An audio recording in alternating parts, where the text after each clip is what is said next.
His tired feet were buried in the quagmire, and his bloodshot eyes saw all that lay between him and fulfillment of his vow. Then he felt his fingers wrap around the knot of glue and pull his body upwards to a sea green mossy boulder, and he dragged his weary ass up the mountain and climbed so slowly, climbed so slowly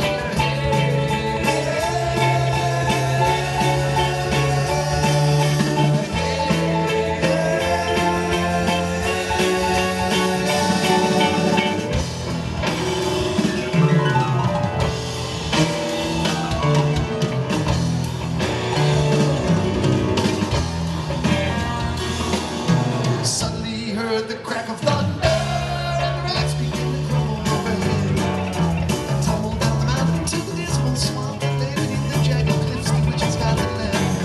The earth began to quake beneath his feet, and the lightning bound shone before his eyes. He stood amidst a sea of dust and rocks and stones cascading down the mountain, and as it burst from the sky, the sacred queen will be yours.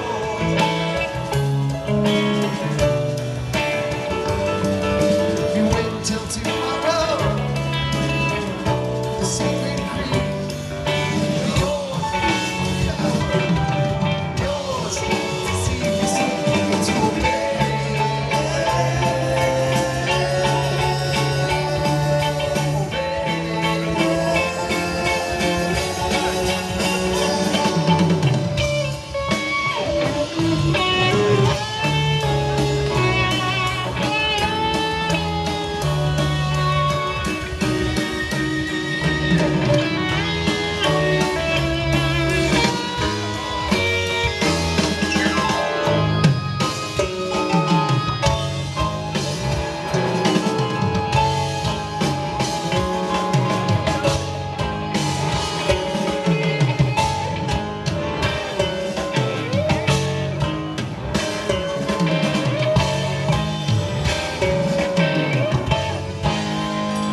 When the dust had cleared, the colonel lifted up his head and was driven to his knees by a blazing beam of light, and he saw the silhouette that stood before him, and he bowed in reverence, trembling in the shadow of the mighty legend's form.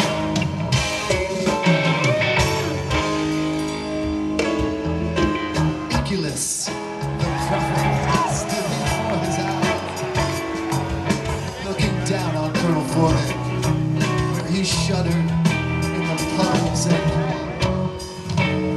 And he quietly addressed him, and he spoke so slowly, he spoke so slowly, he said,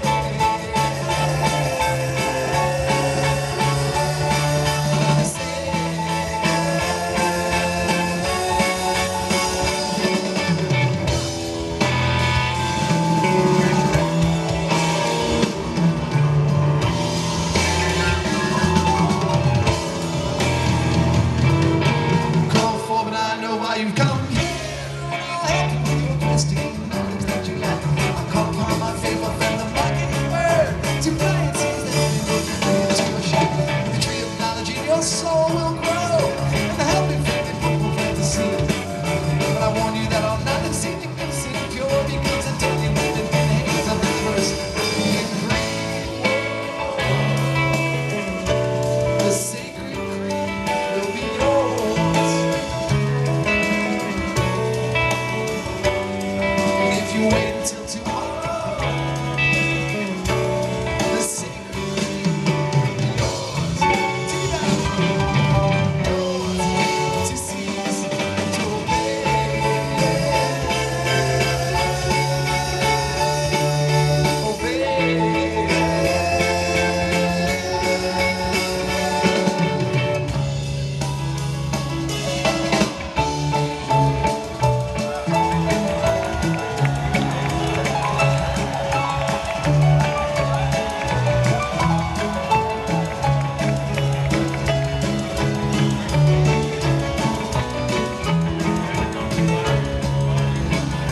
so strange to be singing this song right in this spot at this very time.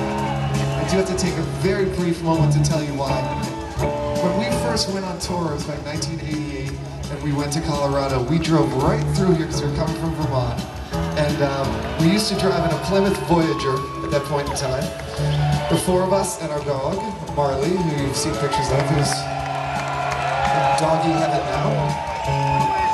Anyway, we were driving through this area on our way out west, and somewhere, I don't remember the exact name of the town, but right nearby here, our car broke down. It was a very old Plymouth Voyager. And what we did was took the back seat out of the of this Plymouth Voyager. It's like a minivan, and two of us would sleep while two of us drove. By the way, best driver, Paige.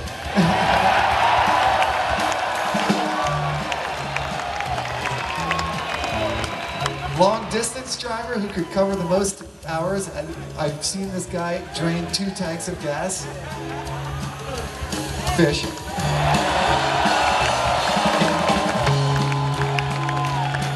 Too busy playing with the radio and screwing around, so therefore was not allowed to drive very much.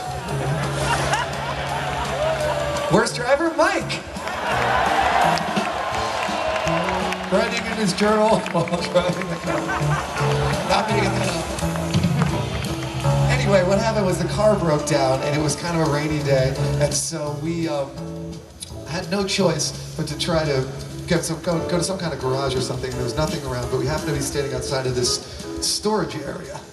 And we went in and we asked the manager if we'd mind if we could stick our car in one of the bays for a second. This is all completely true, and we'll explain a few things that happened at this very festival. And so this guy let us put our car in this. It had all our gear in it. We didn't want it to get stolen while we went to try to get a garage or something. So we pushed the Plymouth Voyager into a storage area. And when we got in there, the door shut behind us. And we were trapped inside of a self-storage unit. By the way, this is all completely true. This is fact.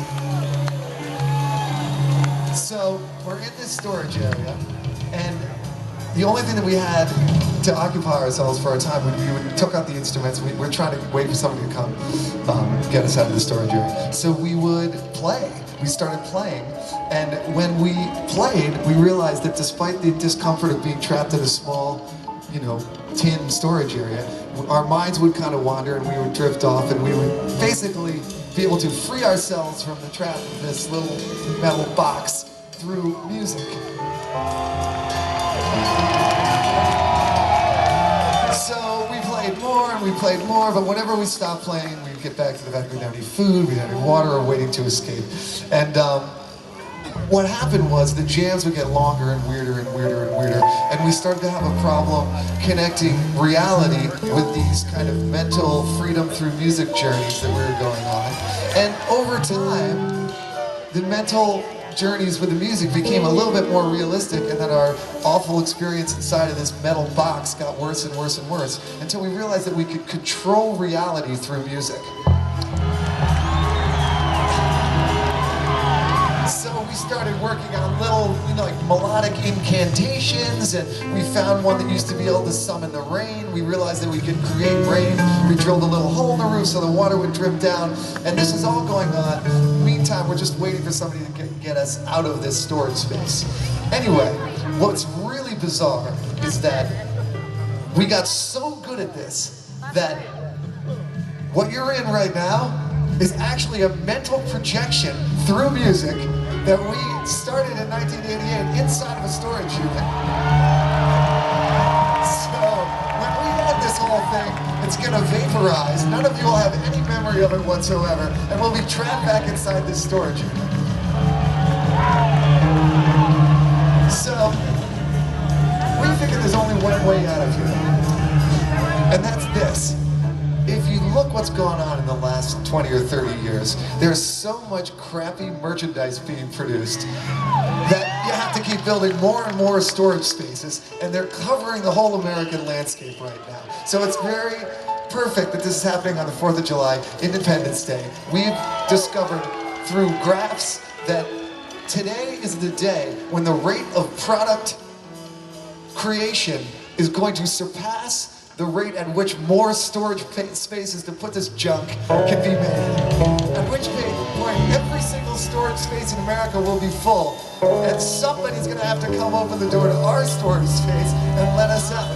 And incredibly, the famous Mockingbird during all this time has gotten a new job, and he is now a postage delivery bird. And I see him flying out of the distance right now with the ultimate product to deliver it to our storage space, set us free, and then be able to bring the two realities back into one whole. And we'll see what happens when that happens. But here he comes now, the famous Mockingbird.